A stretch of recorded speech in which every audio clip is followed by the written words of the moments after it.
Hello, everyone, and welcome to Precise Points. Precise Points is a podcast that breaks down everything policy, everything business in a way that you, the average Nigerian, can understand. My name is Tovechukwu, and I am your host.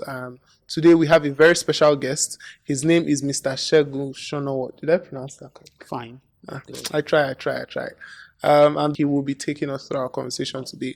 Our conversation today is focused on the central bank and some of the reforms and decisions that are being made, very top level, and we're trying to understand how that impacts us as a Nigerian or as a business owner. So that's the discussion we'll be having today. Mr. Sonowo is, like I say, you're a retired banker. Not ex-bank. Ex-banker. He said ex-banker, so let's use that. He's an ex-banker and he was formerly a regional manager at Polaris Bank, but now he's into real estate. Mr. Sonowo, please introduce yourself. Thank you very much. Thank you for having me here. Precise Points. Well, as a recap, my name is Segun Sonowo. I used to be a banker. I was in banking for over 2 decades. I worked across several institutions and across different departments, the last of which was at SunTrust Bank as the head of loan recovery department. Prior to then, I was in Polaris Bank. Then I eventually left SunTrust Bank very recently. All I had in SunTrust Bank was a stint, a very short period. Yeah, but you look like somebody that is. So you look like somebody that was a banker. Yeah, well, I mean, I think they have a look. I've been in a particular industry for over 20 years. How was that actually? Tell me how that was, because I have a friend that is a banker, and his schedules are not funny at all. Sometimes maybe I'm almost home and he's just leaving the office. I don't know, was it like that? Okay, I'll say for every and any young man, well, I don't know what it is now, but when we started banking, I would say banking is a good place for you to start a career, because banking builds in you a discipline that you can hardly get in any other industry. Yeah, I would want you to just let me know if there has been any day that you go to a bank and at 8 a.m. the door wasn't open. Even if the branch manager was not around, they all will be open. The office will be open for you to come in and do your transaction. So you are built with that kind of discipline. Yeah. So I think for the discipline that you gain in banking, I think it's a very good place. It's a very good place to start a career, aside of several other things anyway. But for the discipline, definitely, I totally understand. Sorry, it was me just expressing my curiosity. But yes, before we go into our conversation today, I want to discuss something.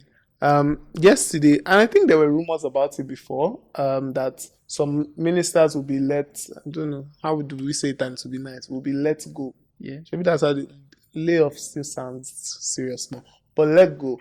Yesterday evening, which was the 23rd, we saw stories about how some certain ministers have been let go of their, and laid off or relieved of their responsibilities.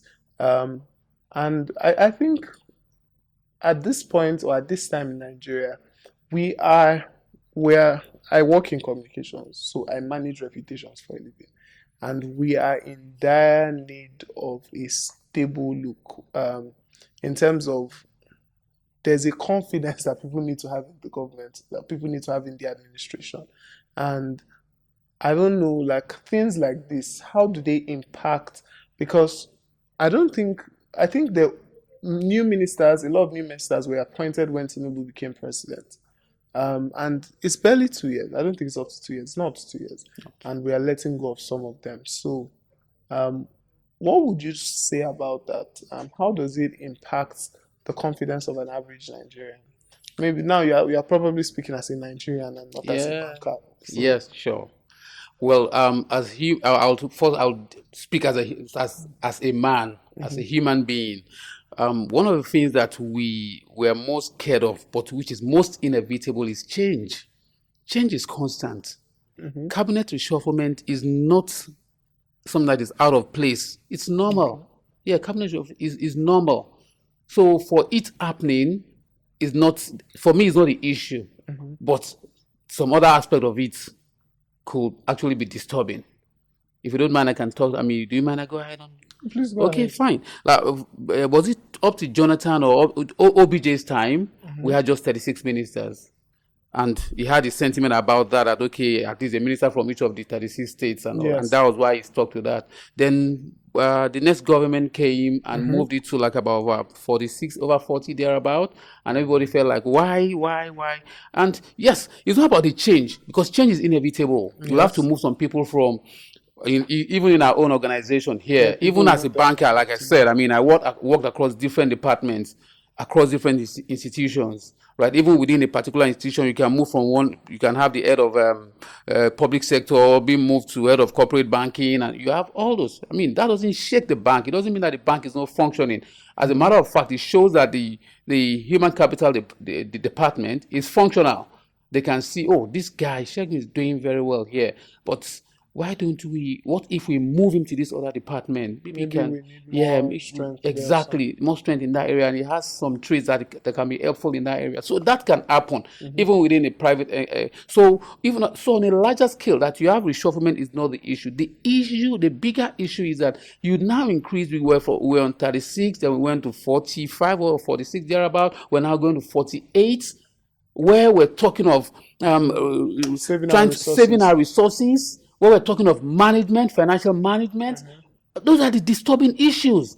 Now, for each of those newly appointed ministers, they will get new offices, they'll have new PAs, they'll have a senior special advisor that will have a senior special advisor, and they have a driver that will have and they'll have a logistic that will have an head driver who will have an assistant. The bloating cost. So not in a situation where it's like the head of a house. Right, you are the father in the house, and you're saying the economy is affecting us here, and the children have to move from Green Springs or Corona. They have to go to Etios Primary School, because we have to save costs and all that. But you are the father. You now buy a new, and your son is okay. Daddy used to use a Timberland wristwatch or a wristwatch or a TA Tommy Hilfiger wristwatch. You now use a Rolex, and he moves from a Rolex, and he's now and the children are wondering and saying, "But Daddy, you said things that." Doesn't make sense. Doesn't make sense. It doesn't add up. So let's all feel it together that we're trying to reduce costs, that we're trying to manage things, not trying to say that Nigerians should tighten their belts and they can see you having a buffet and unnecessary. So those are the disturbing elements, not the fact that we're changing or we're reshuffling. So it's fine that we're reshuffling, but I mean, come on. Let's not increase again. Let's not increase costs. Let's not increase costs. Okay, I am now, in fact, if I was confident before about my discussion today, I'm very confident. I hope cameramen are ready to have a very long. So we want to talk about the CBN, currently led by Cardoso. We've been seeing a lot of reforms, a lot of policies. I know some because I'm not a professional like you, so now the one way I see, but I know some. I know there's some about making, I think, Forex electronic and unifying that. I know about floating the Naira because all of us felt that one. I don't even know if that was the effects that we felt. But what are some of these policies that the CBN is enacting? And please teach us in a way that us that are not bankers can understand. What are some of these policies and reforms that we are seeing from the CBN? Okay, I would want to be, since you want us to be as pedestal as possible, I would want to break it down to a level. Yes, and the one that really affects us and the impact that we can feel about it, which is the floating of the Naira, the floating of the exchange rate, having a unified exchange rate. Prior to now, we used to have multiple exchange rates and all that. I mean, you can say you want to buy Naira is how much here, at the black market is this rate, at the from CBN is this rate, but now CBN is saying we want to have one rate that will cut across. So sorry to cut it, because me, I don't even understand what it means like that. I know that if say it means unified rates, but I've not really, asked questions. So what that means is that everywhere I buy dollar in Naira, I should buy it at the same cost. Expectedly, that is what it's supposed to be. But expectedly, that is what it's expectedly, that is what it's supposed to be. But you still have some difference, you still have some margin. But the beautiful thing now is that the margin is almost negligible and not as encouraging for the round tripping we used to have in those days. Right, in a situation where you say you want to travel, you buy you buy FX from the bank at, let me try to give an idea. I'm trying to remember. Okay, maybe you buy it at 500. Let's try to. Yeah. Okay, you buy it at 500 from the bank, and at the black market, it's selling at 750. It's selling at 650, or it's selling at so it's selling at even if it's selling at 550. That's still understandable. That's still at 750. Yeah, But now what happens is that if you're going to buy from the CBN at 650 or at 500, the difference in the black market will be 505. Oh, okay. Yeah, it's that close. It's getting that close now. Just using that, just trying to make us understand what this is actually meant. What it means. Yeah, yes. What it means, what is meant, and what is meant to achieve. Round tripping is the case where people will buy currency, buy USD from the bank, and go out. In fact, right from at the doorstep. They will sell at the doorstep. They will sell at such a wide margin. Yeah, because there's no sort of regulation. There's no regulation, and the margin is wide enough to encourage such.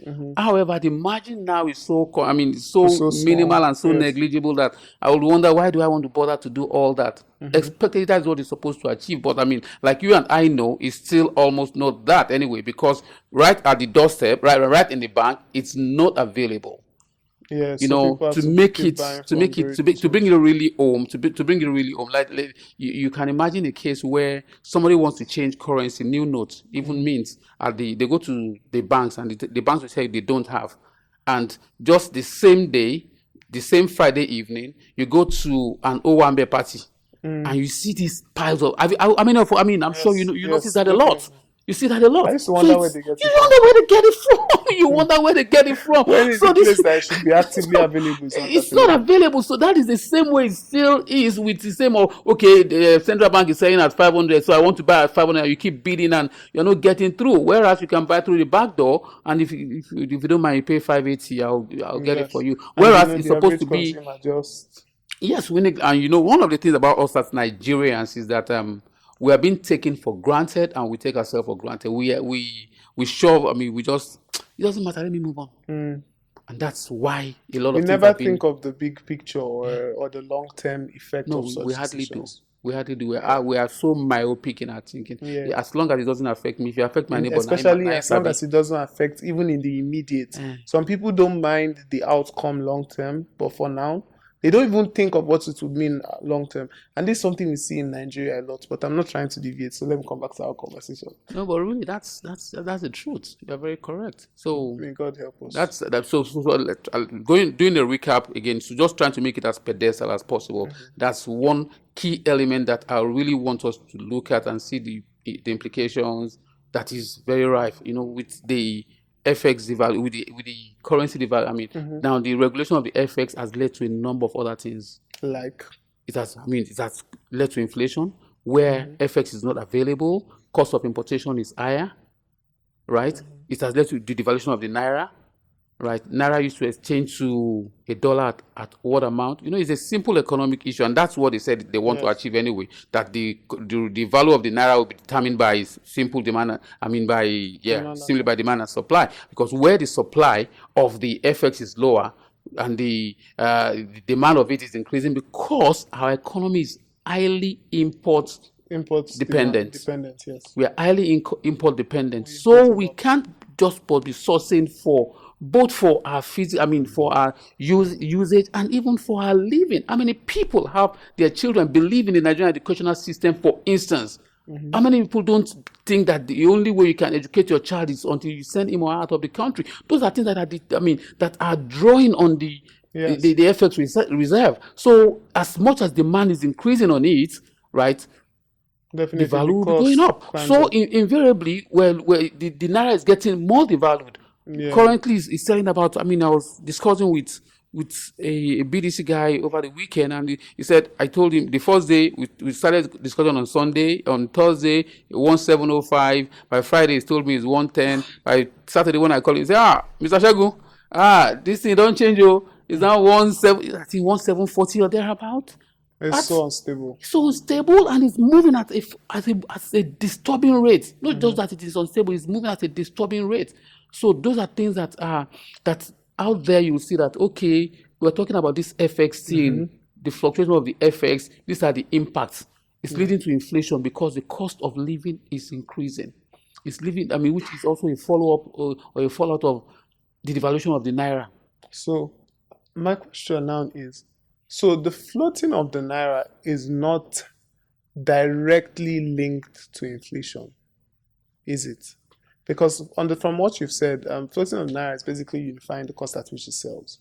And what that means is that the issue we are facing with naira is the issue we've been facing with naira since, that we are a highly import dependent country, and so we need dollar more than we need naira, in a sense, like the way you were talking about demand and supply. So I'm wondering, because I don't know, two things happened when like prices started going up crazily. This and the increase of fuel price. I know those were the two pivotal decisions that happened at the same time.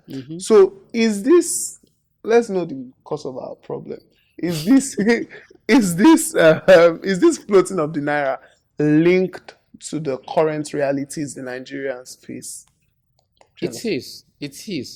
You can't sever them. Like we said, we are an import-dependent economy, right? As long as we remain import-dependent, right? Something I used to buy at $50, for instance, now, and also let us give us, maybe this will sound like some kind of comfort or consolation for us. This issue of inflation and rising prices is not just limited to Nigeria. Yes. Truthfully, it's a global issue. It's a global issue. Maybe that will give us some comfort. Because Nigerians but the flip side of it is that in a number of the other countries where this is happening, you see the government coming in with some things to cushion the effects, which is what we are not getting here, which is what is really making it painful, which is what is really making us feel more difficult to bear. That's the situation. So going back to your question of saying, okay, is this really the cause, or what is the correlation between the floating of the naira? Like we said, the floating of the naira is trying to, has eventually resulted in reduced supply of the FX. Yes. Now, because the FX is reduced, you need more naira to buy the available dollar, and because you need more naira to buy the available dollar, right, it means that it's, in simple economics terms, that's inflation. More money to buy, more naira to buy less goods. That's inflation. So that's the inflation that we are. Those are the inflation that we're having. Now, relating it to the cost of fuel. Now, because we are import dependent, because we need, you will wonder, why is the market woman saying that you don't know, say price of fuel don't increase, and you don't know, say dollar don't increase. Yeah, because even the fuel we're using is imported. So the cost of our logistics from the farm to the markets is also increased as well.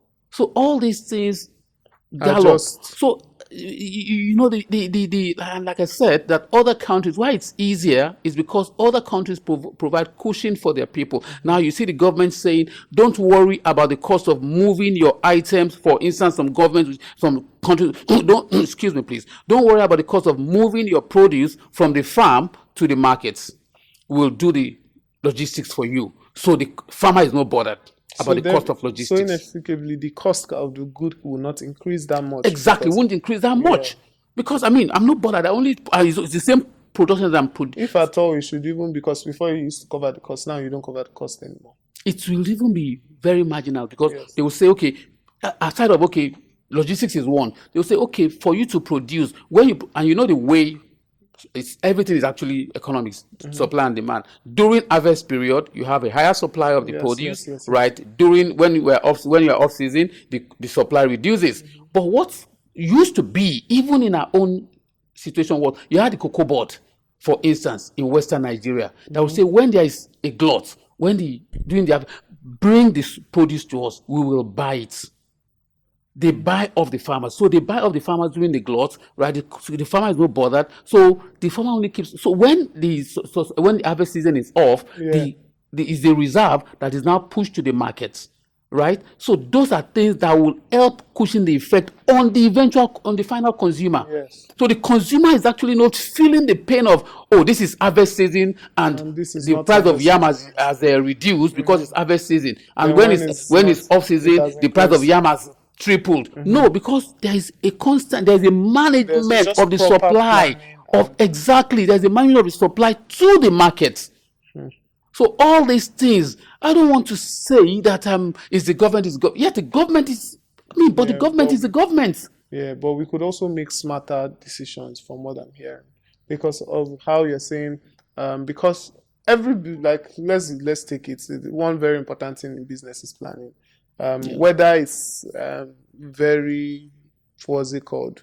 Very corporate, like the Gantt chart, strategy session, whatever it is called at the corporate level, or if at like the market woman level is, how do I, do my activities? How do I buy? How do I plan? Oh, will I buy this then? And all that. Because when we don't plan for that thing, plan in that manner, the brunt of the issue, the person that bears the brunt is the consumer. Is the consumer. Because yes, and I feel like we're deviating from our conversation a bit. But yes, there's the forex issue. There's the fact that the increased demand and the supply issues. But there's also the fact that if we plan, so I think our issue is just, and people usually say this, that our problems in Nigeria is multifaceted. That it's not, and the more I have these conversations with so many different people on this podcast, and the more I have them, the more I just see that our issues are not just one thing. And as much as a lot of people are complaining about the current economic situation, oh Tinubu this, oh Tinubu that, I'm not going to say I'm standing for Tinubu or I consider how he's ruled good, but I'm just saying that Tinubu is not the only problem.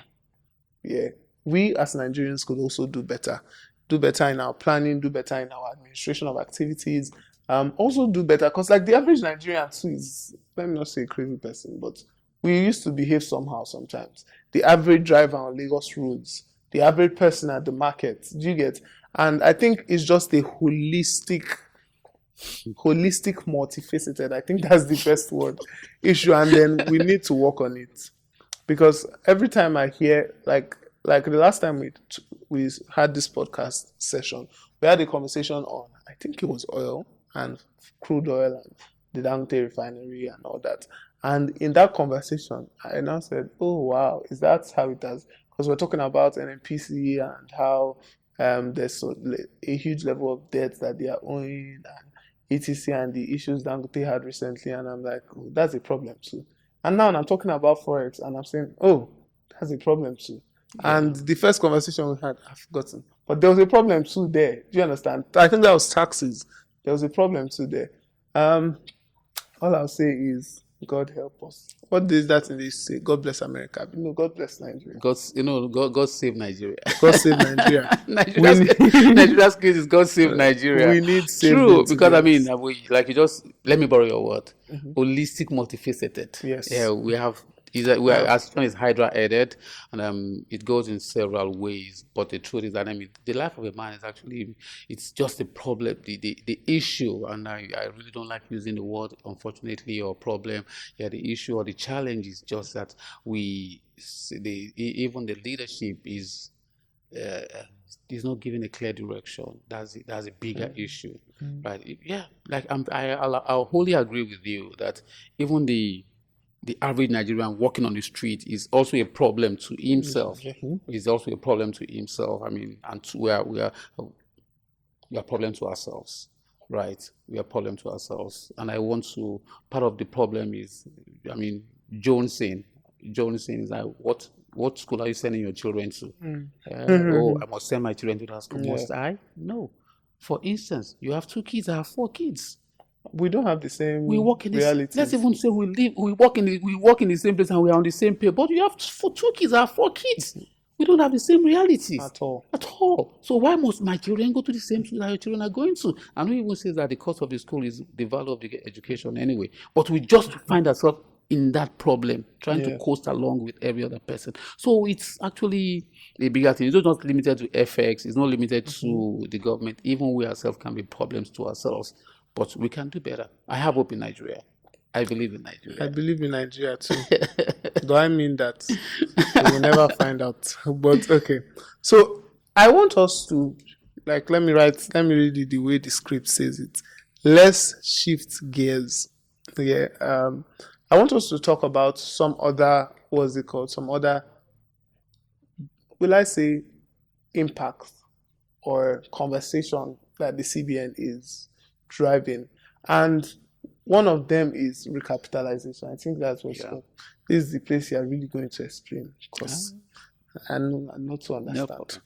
But from my understanding of what recapitalization is, because I was asking my director this morning, and he was explaining to me that it is like the minimum capital or the capital that a bank can have Yeah. at a given time is. And this is my first question before we go into it. I don't know, is it 500 billion I'm saying here? Yeah. Is it 500 billion? 500 billion, yes. Like the one that has 9 zeros? Yeah, 500 Because billion. because I'm confused. Because I know that I was reading a book once, and I think it was, the name of the book was titled Living the Tarmac. Living the Tarmac. It was by Ig. And I think then they were trying to get, was it to 25 billion in that book? Anyway, is it that the way the dollar is increasing, that's the way the capitalization cost is? Because I need to understand, like, why first, okay, maybe explain to us what this recapitalization means and why it's important. Then why 500 billion? Okay. Like you said, your director has explained, 500 billion, I mean, recapitalization is simply means that I used to do business with 100 billion. Now, okay, which is, I'm gradually explaining what the implication is. Now, CBN is saying that I need to move my 100 billion to 500 billion, right? I need to increase how much I have to do business with. And I won't want to go into the further compartmentalization of bank's capital and all that. Let's just assume it on that basis. It's just say I used to have 100 billion naira to do business with. Now, for me to do bigger business, which is the implication, if what it does for me is that if I move to 500 billion, I can do bigger business. I can compete on a larger scale. I can compete on a global scale. So it's a good decision. It's actually a good decision.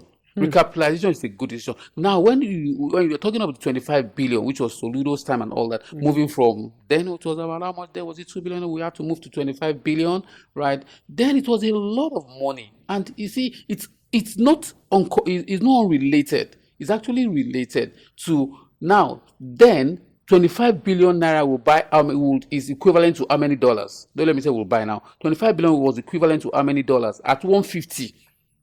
At an exchange rate of 150. Okay. Are you getting it? So currently exchange rate is 17. So let's even say it is 15. So it means that 150 to 15, that's about how many percent? That's 10. 10. So it means that. Is that 10? No, I think that's 100%. No, it's about 1,000%. Times 10. It's about 1,000%. 150. Okay, Yeah. sorry, maybe It's about 1,000. Yeah. So if it has gone from that level to that level, right? So it means that okay, the least we can now say is that if we were doing 25 billion, then the minimum we should be doing now is 250 billion. Are you getting it? So that is if we even move from 25 billion to 250 billion, we're only at par. I see. Are you getting it? So, but the CBN is saying that, okay, let's move a notch ahead. Let's go above. Don't let us wait at the current rate. Let's position ourselves for a higher, right? So let's even because we're saying that because we're equalizing the naira to a particular denomination, to the USD. So then naira used to be 150. Now naira is 17, pointing towards 2,000. So 500 billion naira would only help us to be able to do bigger business. 500 billion would only enable us to be able to compete on a global scale. 500 billion would only make us be a stronger bank. Okay. So it's a strengthening of the banking system. So it's like when you put gold in the furnace, so it will be better. To be better. I think I find that this is my confirmation. I should go and open a bank. Because like, I have a question here. Please ask. How do they get this money? And it's a genuine question. I'm not just trying to joke, even though I may be trying to joke. But my question really is, yes, they should. I've understood that is a good thing. Yeah. So it's like working capital, like the level of working capital Exactly. they have. Yeah. I But said I didn't want to go into the nitty-gritty of capital, yeah, but let's just take it that, like you just said, working capital. I can do more business yeah. because I But have how more do money. they get that money? Is it that they will now get more customers? Is that why everybody is advertising and own a share? Exactly. Or is that what cost it? That's the cost. That's That's the interesting. cost. Now the implication, even for the banks, Mm-hmm. is this. For the bigger banks that are listed on the stock exchange, right, which a good number of banks Banks in are, Nigeria. yeah, for the tier one banks, it will be less difficult. Mm-hmm. It will be less difficult.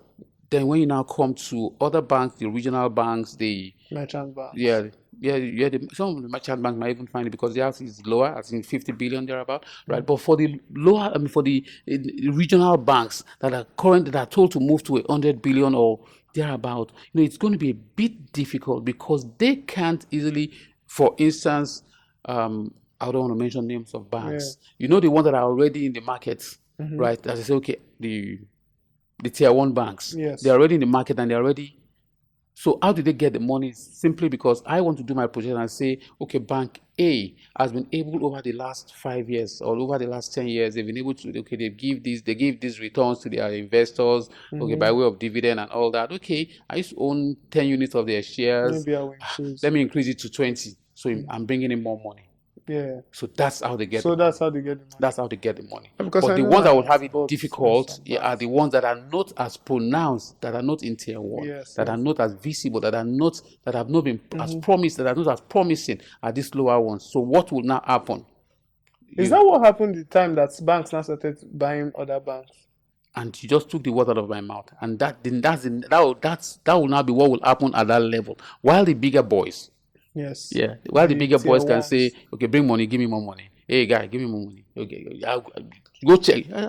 Go check now. Okay, you want? Okay, I gave you 9 naira the last. Okay, for this one, what you want, give me. I'll give you 15 naira.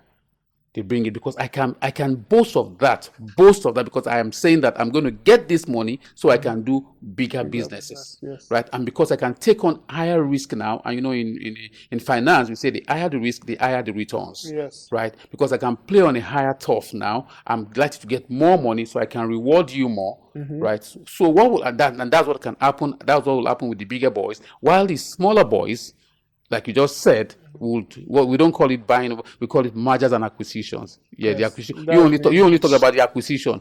You only talk about the acquisition where they buy other banks.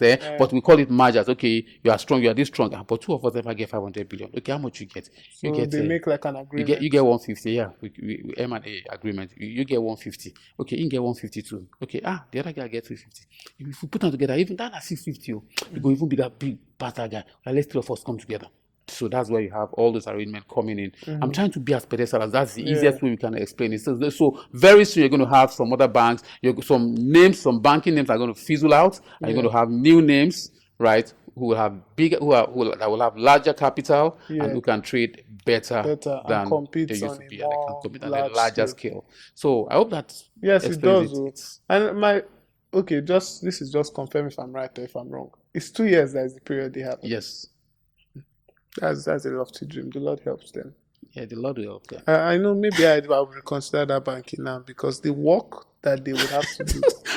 No, I wanted to confirm what exactly you meant by maybe you should go and The open work a is a bank, lot. bro. I mean, you read living the time I read so it. you knew what that work was I like. know what they went You knew through. what that work. So and it takes guys with guts Yes. to do the kind of I things keep that those saying guys that Ig did. and Herbert, Yeah, they were it takes crazy, guys with guts and to do I those loved things. it, but they So, tried. but Oh I'm yeah. not. Don't let me discourage you. No, don't worry. It's Go not a for it. dream. I'm just joking. No, lie. Banking is not for the faint-hearted. Don't No, worry. you I'll can be the focus on investor. cutting hair. Okay. I'll be barbing salon. Oh no, come on. That's a joke, I know. No. I'm just joking. But I'm just saying. I like the fact that somebody like me that doesn't. Okay, well, Somebody like me that was just complaining 2 minutes ago that 500 billion, where are they going to raise it from? I'm now saying that it's more of a decision to push them to do better Sure, than that's just it. like maybe a selfish decision No, it's not selfish. or a decision in cynicism or just It's caring actually for the about. better of the economy. Yeah. True, because Nigerian banks can now go out of here and do bigger businesses in the Yes, in the global on a yes, on global a global scale, scale. right? There's some things that you can't do if you're not strong enough. There's some thoughts you can't play on. You will only have an idea that they are doing something there. You go only okay, what do they do there? You know. Yeah. But you can't You participate. can't But now participate. you can say, okay, I want to participate. And when you get to the table, you get a share of the pie, right? Yeah. I think that's lovely. Yeah. And to be honest, I think we are rounding up this our conversation because we've had a very interesting conversation. I would ask, with the just maybe for the next 1 minute, with the way these decisions are coming, in terms of economic stability, where do we see these decisions taking us? I mean, I'm just saying what is it called? Expert analysis, okay? Expert Yeah. analysis. Okay. Where do you see the decisions taking us? Ideally, if things were to go normally, you see, in every situation that where you have reforms are not meant to give immediate results. They're not meant to give immediate impacts. Reforms are meant to give more often times, long-term impact, not even medium term. So in the very immediate, right, yes, we'll feel the pain. Currently, I said I'm going to be very pragmatic with this. Currently, I'm going through a personal financial restructuring. Yeah, part of which is I'm cutting off impulse buying. So I don't even have access to my funds. I want to do things, I can't even access it. I have to get approval from someone before I spend the money I earn.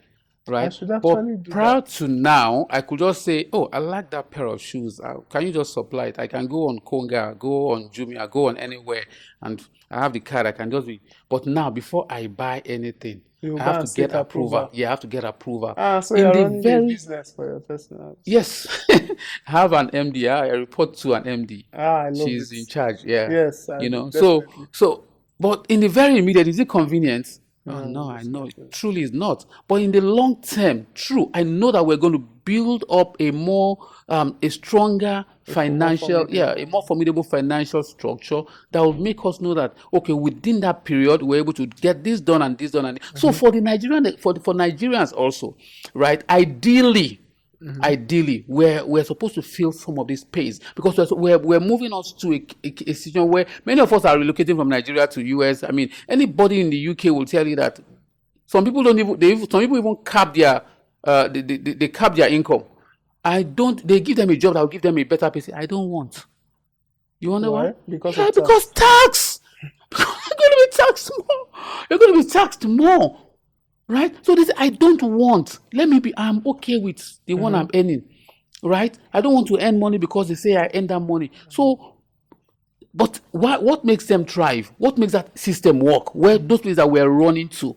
It's because of the tax system. But now they're trying to bring this tax system here and it's becoming disturbing for us. But that would have been easier to bear going back to where we started from. The icebreaker that we started from.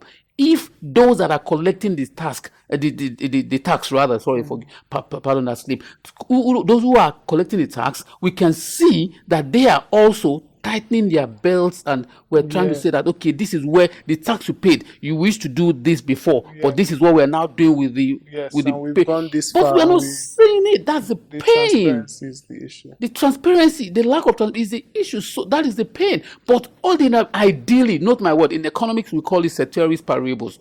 Ceteris paribus, the layman will say other things, everything being equal. I'm happy you are the layman here. It's not all things can never be equal. What it actually means that other things being equal. We say we want to do an analysis, say holding other factors constant. right? If we held other factors constant and we say all that we're doing is increment of tax, should be the implication. But because those other factors are not even constant, somebody who was not, if you was probably using an islander, suddenly because he's now a minister, you would have used, he won't use an islander again. An islander would simply take him from point A to point B, but he won't use that car again. He will now use a car that is almost 10 times the cost of that car, a 2024 islander that he was using. He will now leave that and go and be used. So those are the problems that we are seeing. But ordinarily, if things were to go, I want to tell you that, that's what we should now. That's one of our problems. That's what we should pray for. Yes. Yeah. Pray. Proper management. Yeah. No. And proper execution. So if they pray, if we are able to get proper management and proper execution and accountability from the leaders, I want to say Nigeria, Nigeria is actually a very promising country because we have one thing working for us. Why will the Chinese man leave his country and come to Nigeria and you see him doing well? You see him wearing nika and idumota. The guy is cleaning out. The Indian guy comes here. Why? Yeah. Because we have the population. Wherever you have human beings, you'll always have money. Business will be good. There's business. Wherever you have human beings, and the other thing will now be the buying power. But a number of things are happening even in this Nigeria. Over the weekend, I was in a business conference, and one of the business moguls in Nigeria, Dr. Cosmas Recapitalization, was there, and he says he likes these situations like this. It is in situations like this that the boys get shifted from the men. Some people will be making money legally. Yes. Definitely. In this current situation. So I think there's a lot that can work for you and I in this situation. We can, without offending anybody. Yeah, for both of us. Without hurting anybody. True. Yeah, definitely. And we not just hurting, by even helping people.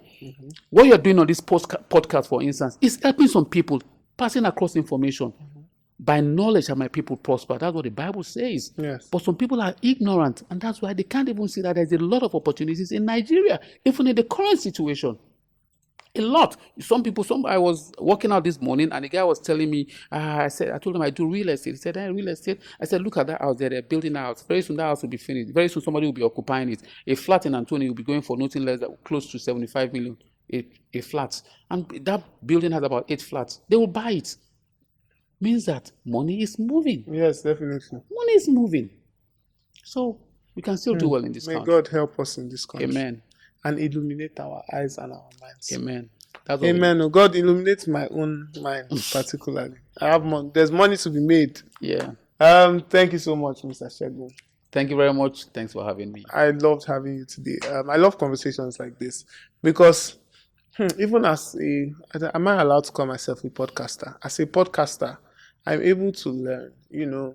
Every time I leave one of these conversations, I leave more enlightened. And I hope you've left. Are you leaving? Yes, you are leaving. So I hope you've left more enlightened as well. With all these CBN changes and all the reforms we are seeing, very top level, I hope, we all hope that in the long run and in long term, it provides what we are going for us as Nigerians. Thank you so much for joining into the conversation today. Thank you so much, sir. Thank you very much for having me. Yeah, for more information and more in-depth analysis, please make sure you visit precisepoints.net. Also, make sure you subscribe on our YouTube channels and listen to our podcast on Spotify and on SoundCloud. It was a pleasure having you today, and we will see you on the next podcast episode. Bye, guys.